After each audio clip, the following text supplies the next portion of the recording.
News 18 বাংলায় আপনাদের স্বাগত। আপনাদের সঙ্গে রয়েছি আমি প্রিয়াঙ্কা। শুরু করছি 5টার 5 মিশালি। জোট ইন্ডিয়া সমাবেশেও ইস্যু এজেন্সি। ভোটের মুখে 3 এজেন্সির সক্রিয়তায় সরব বিরোধীরা। আজ রামলীলা ময়দান থেকেই সুর চড়ালো ইন্ডিয়া জোটের সদস্যরা।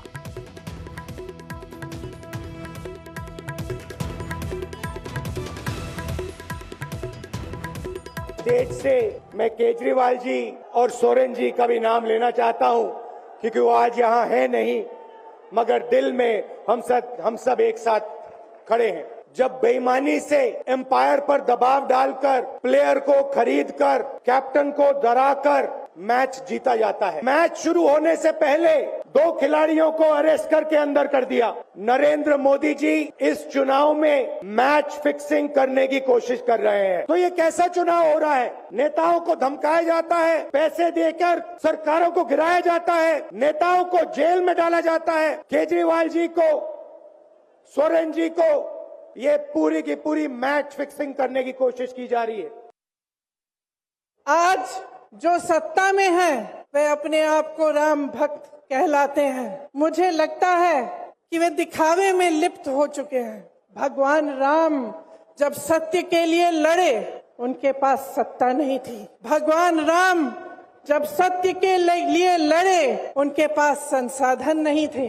उनके पास तो रथ भी नहीं था। रथ रावण के पास था, संसाधन रावण के पास थे, सेना रावण के पास थी, भगवान राम के पास सत्य था। मोदी सरकार के पास एक यंत्र है जो विपक्ष को कुचल रही है और इसका नाम है ईडी। ये है दुनिया का सबसे बड़ा वॉशिंग मशीन। तो ये है कि जो भी बीजेपी के अंदर, भाजपा के अंदर चला जाता है तो एक दूध सी सफेदी छा जाती है उनके ऊपर। मैं ये कहना चाहती हूँ कि इस तरह की राजनीति जहां एक व्यक्ति के पास अधिकार है, एक नेता, एक दल, एक पार्टी, एक व्यक्ति, ये राजनीति हमारा सामाजिक ढांचा और फेडरल स्ट्रक्चर को खत्म कर रहे हैं। We have 2 empty chairs for them. Mr. Arvind Kejriwal and Mr. Hemant Soren, you are with us in spirit. The All India Trinamool Congress is very much, was, is and will be part of the India Alliance. দিল্লিতে যখন আপের সমাবেশে চড়া সুর কংগ্রেস তৃণমূল, তখনই কৃষ্ণনগরের সভা থেকে সুর চড়ালেন মমতা বন্দ্যোপাধ্যায়। 400-র উপর সিট পাবে বলছে, তারপরেও ইডি, সিবিআই, এনআইএ এর হানা, এসবই ভোটে জেতার চেষ্টা। এজেন্সি তো মমতা। তাই ওকে জিগিয়ে আবার পাঠাতে হবে যাতে ওদের মুখোশটা খুলে দেয়। আর মমতাকে জেতাবেন তো? রোজ এনআইএ চলে যাচ্ছে আমাদের যারা ভোট করে তাদের বাড়িতে, সিবিআই চলে যাচ্ছে, ইডি চলে যাচ্ছে। বিজেপি পার্টি এমনি যদি আপনারা যেতেন, বলছেন 400-র উপর সিট পাবেন, তাহলে কেন ইডি, তাহলে কেন সিবিআই, তাহলে কেন ইনকাম ট্যাক্স, তাহলে কেন রাজ্যের অফিসারদের বদলি করার? যিনি বিয়ে করবেন তিনি বিয়ের পুরোহিত। বা সেন্ট্রাল ইলেকশন, যাদের ইলেকশন তারাই নিজেদের জেতাবার জন্য জিতবে না। বাংলায় গো হারবে, এই কথাটা লিখে নিন। বিজেপি করলে সব ক্লিয়ার। কোটি টাকার দুর্নীতি ও ওয়াশিং মেশিনের সাফ। দুর্নীতি ইস্যুতে বিজেপিকে কড়া তোপ মমতার। দেশ আজকে ভালো নেই। কন্টায় গদ্দার বাবু, তিনি দেখি বড় নেতা, 42 পাবেন। তাহলে আমার জেলা প্রেসিডেন্টদের এনআইএ নোটিশ দিয়ে তোলা হচ্ছে কেন? কেন নোটিশ পাঠানো হচ্ছে ইলেকশনের টাইমে? একটা ঝুমলা সরকার যদি জিততেই পারেন, তাহলে নিজেদের প্রাণকেন্দ্র থেকে তৃণমূলকে তোলবার চেষ্টা করছেন কেন? অরবিন্দকে অ্যারেস্ট করে রেখেছেন, তার কাজ কি বন্ধ করতে পেরেছেন? আবার দেখুন কেউ কেউ কোটি কোটি টাকার সিবিআই কেস খেয়েছে, আর যে বিজেপি পার্টি করছে ওয়াশিং মেশিন ভাজপা, ক্লিয়ার হয়ে যাচ্ছে। কৃষ্ণনগরে তৃণমূল প্রার্থী মৌহা মৈত্র, তার কেন্দ্র থেকেই লোকসভা ভোটের প্রচার শুরু মমতা বন্দ্যোপাধ্যায়ের। এটা তৃণমূল কর্মীদের বড় পাওনা মন্তব্য মৌহা মৈত্রর। সুর চড়ালেন বিজেপির বিরুদ্ধে। দিদি, আপনার কেন্দ্র থেকে মুখ্যমন্ত্রী মমতা বন্দ্যোপাধ্যায় নির্বাচনী প্রচার শুরু করলেন, এটা আপনার কাছে কতটা পাওয়া? এটা আমার কাছে খুবই বড় পাওনা। আর আমার খুব দিদি আমাকে ভীষণভাবে সাপোর্ট করেছেন ডে 1 থেকে। আর এখন যে প্রথম তিনি নির্বাচনী প্রচারটা আমার এখানে শুরু করে, এটা আমার থেকেও বেশি আমার কর্মীদের পাওনা। কারণ কৃষ্ণনগর লোকসভা কেন্দ্রের প্রত্যেকটি কর্মী যেভাবে খাটছে এই সিটের জন্য, আর বিগত 5 বছর যেরকম দলের সাথে থেকেছেন, তাদের কাছে এটা সবচেয়ে বড় প্রাইজ। কেন্দ্রীয় হেনস্থার বারবার শিকার হচ্ছেন আপনি, সেই কারণে মমতা বন্দ্যোপাধ্যায় আপনার কেন্দ্র থেকে লোকসভা নির্বাচনের প্রচার শুরু করলে এটা রাজনৈতিক মহল দাবি করছে, এটাকে আপনি কিভাবে দেখছেন? এক্স্যাক্ট, মমতা ব্যানার্জি কোথায় কোন থাপ্পড়টা দিতে হয় খুব ভালোভাবে জানেন। তাই ইডি সিবিআই কে একটা সাংগঠনিক বিজেপি পার্টির সাংগঠনিক হাত হিসাবে ইউজ করে ওরা যেভাবে বিরোধীদের হ্যারাস করছে, মমতা তার যোগ্য জবাব আজকে দিয়ে গেছেন। বলছি শেষ প্রশ্ন, যে আজকে মমতা বন্দ্যোপাধ্যায় এলেন, কিন্তু আপনি কি সাম্প্রতিক সময়ে যে ইডি বা সিবিআই যেভাবে আপনাকে হেনস্থা করছে বলে অভিযোগ, আপনি কি গ্রেপ্তারের ভয় পাচ্ছেন? আচ্ছা, আপনারা প্রত্যেকে এই কোয়েশ্চেন দিচ্ছে, আমার শুনে হাসি পাচ্ছে। আমাকে দেখে কি বিন্দুমাত্র মনে হচ্ছে আমার ভয় লাগছে? আমি দাপিয়ে ভোট করছি, আর আমি এটাও বলে দিচ্ছি যে এই জমানায় এই বিজেপি বিরুদ্ধে দাঁড়িয়ে যদি কেউ অ্যারেস্ট হয়, তাহলে এটা স্বাধীনতা সংগ্রামীদের অ্যারেস্ট হওয়ার মতো। যে যদি অ্যারেস্টও যদি কেউ হয়, আজকে অরবিন্দকে তুলে দিয়েছে, আজকে হেমন্ত সোরেনকে তুলে দিয়েছে। এই জমানায় এই পার্লামেন্ট থেকে যেখানে 142 বিরোধী সাংসদকে সাসপেন্ড করলো, সেখানে এক্সপেল হওয়া ব্যাজ অফ অনার ছিল। আর কৃষ্ণনগরের মানুষ যোগ্য জবাব দেবে। 2019 থেকে 2024 কি ব্যবধান বাড়বে? 100% বাড়বে, 100% বাড়বে। বিজেপির বিরুদ্ধে আওয়াজ তুলেছে বলেই শাস্তি, সাংসদ পদ কেড়ে নিয়েছে মৌহার, বিজেপিকে তোপ দাগলেন মমতা বন্দ্যোপাধ্যায়। মহুয়ার উপরে দেখেছেন কি অত্যাচার হয়েছে, তাকে লোকসভা থেকে তাড়িয়ে দিয়েছে কারণ সে জোরে জোরে কথা বলতো বলে, বিজেপির বিরুদ্ধে আওয়াজ তুলতো বলে। ভোটে দাঁড়াবার পরেও তার বাবা মা বেচারা কিছু জানে না, তাদের বাড়িতে গিয়েও রেড করে এসছে, এবং ওদের কাজ যেমন করে হোক মহুয়াকে হারানো।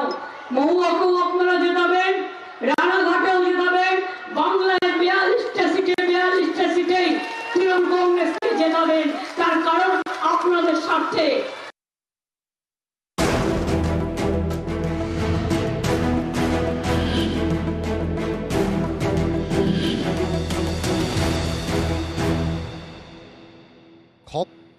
কৃষ্ণনগরের সভা থেকে বিজেপিকে অল আউট আক্রমণ, স্বাধীনতার লড়াইয়ে পদ্মপ্রার্থীর পারিবারিক ইতিহাস তুলেই মোদীকে নিশানা মমতার। মৌহার সাংসদ পদ খারিজ ও বাড়িতে সিবিআই হানার প্রতিবাদেও চড়া সুর তৃণমূল সুপ্রিমোর। আর এখানে যিনি দাঁড়িয়েছেন, ইংরেজদের আমলে যখন যুদ্ধ চলছিল সিরাজদৌল্লার বিরুদ্ধে, যে লোকটা লর্ড ক্লাইভের বন্ধু হয়ে দাঁড়িয়েছিলেন বাংলার স্বাধীনতা যুদ্ধকে খতম করার জন্য, সেই নামটাকে নিয়ে এসে মোদীবাবু আপনি কি ইতিহাস ভুলে গেলেন? আবার বলছেন রাজমাতা। প্রত্যেকে মাতারাজ হলো। যারা যারা রাজা আছে রাজপ্রাসাদে গিয়ে থাকুন, মানুষের ধর্ম পালন করার জন্য মিথ্যার আশ্রয় নেবেন না, তাহলে কিন্তু ইতিহাসের পাতা উল্টাবো। আর ইতিহাসের পাতা উল্টাতে হলে জায়গা পাবেন না, মানুষ ঘৃণা ভরে প্রত্যাখ্যান করবে। ফোন করেন, সেই ফোন বাজারে ছড়িয়ে দেন। গোপনীয়তা কি থাকলো? বসিরহাটের বিজেপি প্রার্থী রেখা পাত্রকে মোদির ফোন নিয়ে কটাক্ষ মমতার।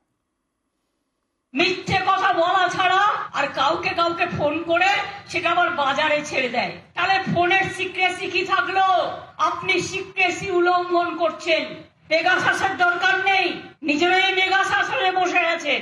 আর যাকে ফোন করছেন তিনিও স্বাস্থ্যসাথী পান এই গভর্নমেন্টের, তিনিও লক্ষ্মীর ভান্ডার পান। সিএতে আবেদন মানেই বিদেশি। বিজেপি নেতারা কেন সিএ আবেদন করছেন না? সিএ নিয়ে মোদী সরকারকে কড়া তোপ মমতা বন্দ্যোপাধ্যায়। কমিটিটা কি করেছে জানেন? একটা পোস্ট অফিসের লোক, একটা অন্য লোক, আর একটা সেন্সাসের লোক। যারা ভাবছেন মতুয়া ভাই বোনেরা বিজেপির মিথ্যে কথায় যে আপনি অধিকার পেয়ে গেলেন, বাজে কথা। সেন্সাসের মেম্বার রেখে দিয়েছে এই কারণে, ক্যাটা হচ্ছে মাথা আর লেজাটা হচ্ছে এনআরসি। ক্যা করলে আপনি এনআরসিতে পড়ে যাবেন। জিজ্ঞাসা করুন না বিজেপির যারা নেতা, তারা কেন ক্যাটে আপিল করছে না? যেই করবে বিদেশি হয়ে যাবে, দাঁড়ানো হবে না। মোদির গ্যারেন্টি জিরো, আর আমাদের গ্যারেন্টি মানুষই হিরো। আমরা ক্যা করতে দেবো না, আমরা এনআরসি করতে দেবো না, আমরা কাউকে নতুন করে উদ্বাস্তু হতে দেবো না। মমতার টার্গেট উত্তরবঙ্গ। দু দফায় উত্তরবঙ্গে প্রচারে মমতা বন্দ্যোপাধ্যায়।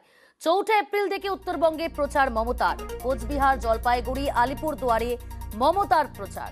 বালুরঘাট, রায়গঞ্জেও সভা মমতা বন্দ্যোপাধ্যায়। 12 থেকে 16 এপ্রিল ফের উত্তরবঙ্গে তৃণমূল নেত্রী। উত্তরবঙ্গের 3 জেলায় দ্বিতীয় দফায় সভা করবেন মমতা বন্দ্যোপাধ্যায়।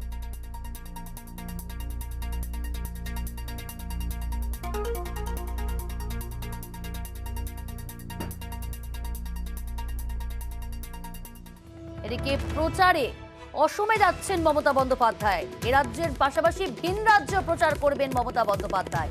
ভোট প্রচারে রাজ্যের বাইরেও মমতা বন্দ্যোপাধ্যায়। 17 এপ্রিল অসমে তৃণমূল নেত্রী। অসমের 2টি জনসভা মমতা বন্দ্যোপাধ্যায়।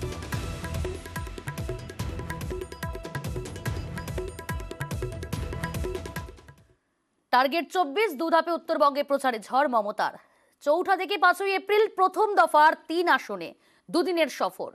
12 থেকে 16 তারিখ ফের 4 দিন কোচবিহার, জলপাইগুড়ি, আলিপুরদুয়ারে পরপর সভা ঘাসফুল সুপ্রিমো। 24 ভোটে অল আউট জনসংযোগ। 6 এপ্রিল রায়গঞ্জ, বালুরঘাটে তৃণমূল নেত্রী। পরে জঙ্গল সফরে মমতা বন্দ্যোপাধ্যায়।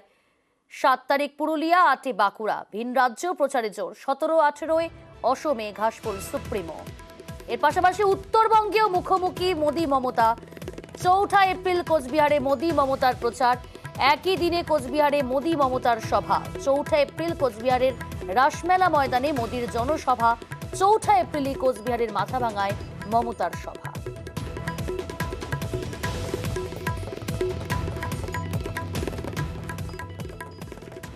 মাননীয় প্রধানমন্ত্রী 7 তারিখে প্রস্তাবিত সভা, তার টেন্টেটিভ ডেট আমরা পেয়েছি 7 এপ্রিল। মাননীয় প্রধানমন্ত্রী দুপুর 2টোর সময় বালুরঘাট লোকসভাতে এবং বিকেল 4টের সময় জলপাইগুড়ি লোকসভাতে সভা করবেন, এরকম প্রস্তাব ওনার তরফ থেকে এবং পার্টির তরফ থেকে এসেছে। মাননীয় প্রধানমন্ত্রী আসার ফলে এই লোকসভাতে সম্পূর্ণভাবে একটা নতুন উদ্দীপনা, নতুন হাওয়া শুরু হবে, তৈরি হবে এবং মাননীয় প্রধানমন্ত্রীর সভা মানে আমাদের কর্মীরা চার্জড আপ হয়ে যায়।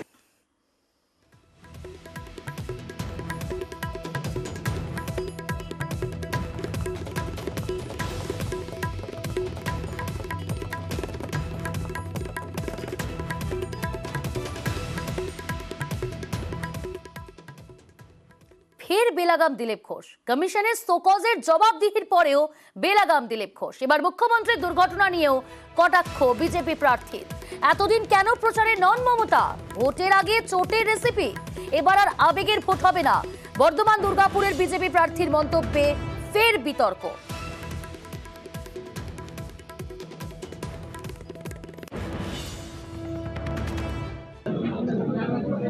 উনি প্রচারে এতদিন নামেননি কেন সেটা তো জিজ্ঞেস করুন। আর মাথার ওই স্টিকারটা কবে খুলবেন? ভোটের শেষ হওয়ার আগে না ভোটের পরে খুলবেন? এটাও বলে দিন। হয়তো ভোটের আগে চোট, এটা তো ভোটের রেসিপি।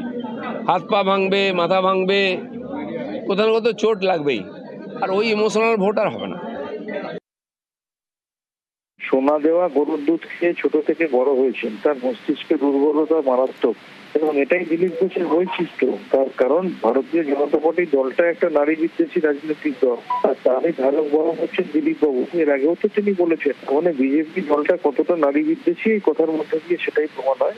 তাই সমস্ত মহিলারাও সিদ্ধান্ত নিয়েছে বিজেপিকে আর একটি ভোটও দেবেন। এর আগে প্রচারে কীর্তনের সঙ্গে নাচতে দেখা যায় দমদমের তৃণমূল প্রার্থী সৌগত রায়কে। বাগুইআটির নারায়ণতলায় প্রচারে খোশ মেজাজে পাওয়া যায় তাকে।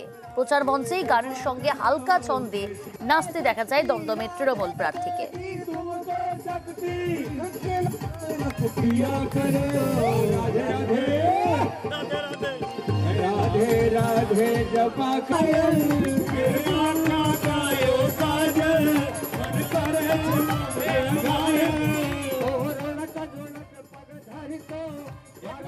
প্রচারে গিয়ে দমদমের তৃণমূল প্রার্থীর নাচকে কটাক্ষ দিলীপ ঘোষের। 4 জুনের পর আর পাওয়া যাবে না সৌগত রায়কে ঘিরে মন্তব্য দিলীপের। পাশাপাশি দিলীপকে পাল্টা আক্রমণ সৌগত রায়েরও।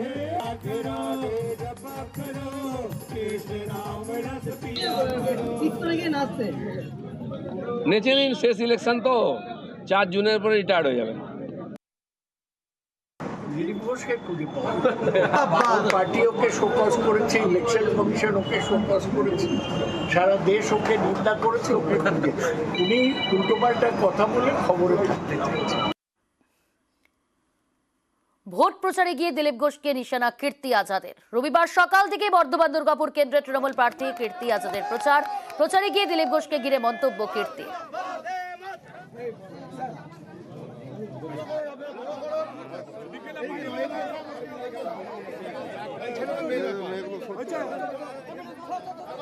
वर्धमान दुर्गापुर में एक महिषासुर आया है जिसका नाम दिलीप घोष है।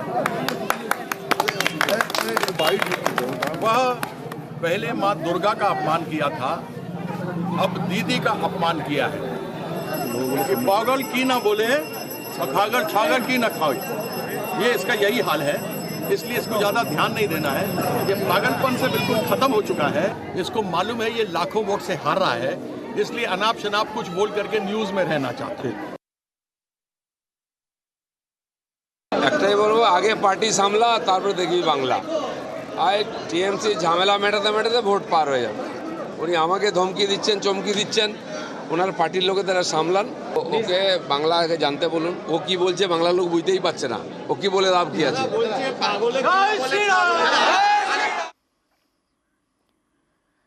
আসছি পরের খবরে। ভুল মূর্তিতে মালা দিলীপের। বর্ধমানে ভুল মূর্তিতে মালা দেওয়া নিয়েই বিতর্ক। বর্ধমানের রাজা ভেবে রাজ পরিবারের ঘনিষ্ঠর মূর্তিতে মালা। মহারাজ উদয় চাঁদের মূর্তি ভেবেই অন্য মূর্তিতে মালা দিলীপের। উদয় চাঁদের বদলে বনবিহারী কাপুরের মূর্তিতেই মালা। বর্ধমান দুর্গাপুরের বিজেপি প্রার্থী কটাক্ষ তৃণমূল কংগ্রেসেরও। বনবিহারী কাপুর করতে গেল বাহাদুর সিএসআই।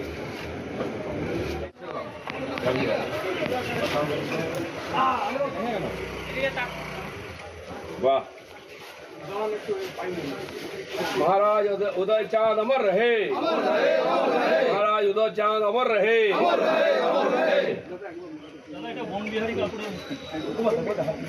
বনবিহারী কাপুর করতে গেল বাহাদুর। দিলীপবাবু মেদিনীপুর থেকে বর্ধমানে এসেছেন, ভোটে দাঁড়িয়েছেন। তিনি বর্ধমান সম্পর্কে কিছু জানেন না, বর্ধমানের ইতিহাস সম্পর্কে কিছু জানেন না। এটা ওনার পক্ষে সম্ভব। উনি মাঝে মধ্যেই এ ধরনের ভুল বকেন। এর আগেও তো ওনারা এই ধরনের কাজ করেছেন, কারণ ওরা মনীষীদের চেনেন না, জানেন না। পুরুলিয়াতে দেখেছেন একটা মূর্তিতে মাল্যদান করে সেখানে তাকে বিরসা মুন্ডা বলে চালিয়ে দেওয়া হয়েছে। এরা ইতিহাস আগে ভালো করে পড়ুক, ইতিহাস ভালো করে জানুক, বর্ধমান সম্পর্কে ভালো করে জানুক, জেনে তারপর নিশ্চয়ই বর্ধমানে রাজনীতি করুক। বিজয় চাঁদের জন্ম হচ্ছে 1881 খ্রিস্টাব্দে। তাকে রাজা হিসাবে স্বীকৃতি মানে বসানো হয় আর কি, সেটা আফতাব চাঁদের পর, সেটা 1887 সালে। কিন্তু তখন তিনি নাবালক ছিলেন। এই যে নাবালকত্বের সময় রাজা ছিলেন, তার এস্টেটটা দেখাশোনা করতেন তার বাবা বনবিহারী কাপুর। এস্টেট অফিসার হিসাবে তিনি কাজ করতেন রাজবাড়ির। বিজয় চাঁদের পুত্র হচ্ছে উদয় চাঁদ, যিনি 1943 সালে রাজা হন বর্ধমানের। অর্থাৎ রক্তসূত্রে বনবিহারী কাপুর হচ্ছে উদয় চাঁদের দাদু। বনবিহারী কাপুরের পুত্র হচ্ছে বিজয় চাঁদ মহাতাব, বিজয় চাঁদের পুত্র হচ্ছে উদয় চাঁদ মহাতাব। এদিকে ভোট প্রচারে বেরিয়ে গ্রামবাসীদের বিক্ষোভের মুখে তৃণমূল কংগ্রেসের প্রার্থী শতাব্দী রায়। ঘটনাটি বীরভূমের নলহাটি 2 নম্বর ব্লকের নোয়াপাড়া গ্রাম পঞ্চায়েতের গোকুলপুর গ্রামের ঘটনা।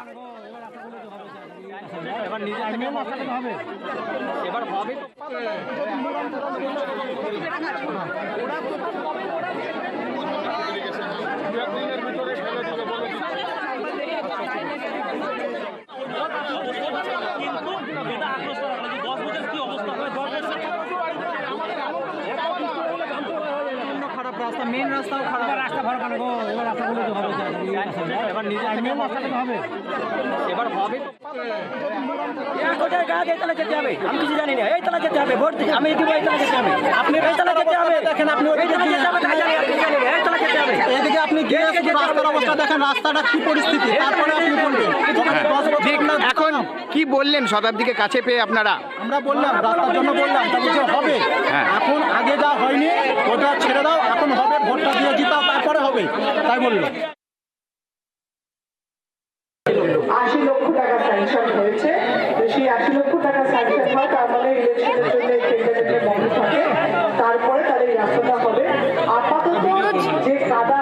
প্রধানকে বলে দিচ্ছি যাতে কিছু মোরামের মতন গাছ পাঠিয়ে দিয়ে যাতে রাস্তাটা নির্মাণ চলার মতন করতে পারে।